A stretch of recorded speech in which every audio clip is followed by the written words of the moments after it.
ഈ കൊല്ലത്തെ പെരുന്നാൾ നമുക്ക് കിടക്കണ്ടേ?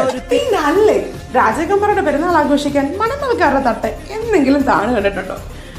ഇത്തവണത്തെ പെരുന്നാളിന് മറ്റു സ്പെഷ്യാലിറ്റികളുണ്ട്. ഞങ്ങളുടെ ഇടവകയുടെ 200ാമത് വാർഷികമാണ്. അതെ, ദ്വിശതാബ്ദി നിറവിൽ നിൽക്കുകയാണ് മണമല ഹോളി മാഗി ഫൊറോന പള്ളി. അപ്പൊ തന്നെ ആഘോഷത്തിന്റെ ലെവല് ഞാൻ പറയാതെ ഒന്ന് ഊഹിക്കാവല്ലോ. പിന്നെ നിങ്ങൾക്കറിയാമോ എന്ന് എനിക്കറിയില്ല, ഇന്ത്യയിലെ തന്നെ മുത്തുക്കുറങ്ങൾ വിൽക്കുന്നത് 2ാം സ്ഥാനത്ത് നിൽക്കുന്നത് ഞങ്ങളുടെ പള്ളിയാണ് കേട്ടോ. അപ്പൊ തന്നെ പെരുന്നാളിന് വരുന്നവരുടെ എണ്ണം നമുക്ക് ഊഹിക്കാവുന്നതേ ഉള്ളൂ. അപ്പം പതിവ് തെറ്റിക്കാതില്ല. രാവിലോട്ട് ആരാധനയായിരുന്നു, പിന്നെ വൈകുന്നേരം കുർബാനയ്ക്ക് ശേഷം വണ്ടികളൊക്കെ വെഞ്ചരിച്ചു.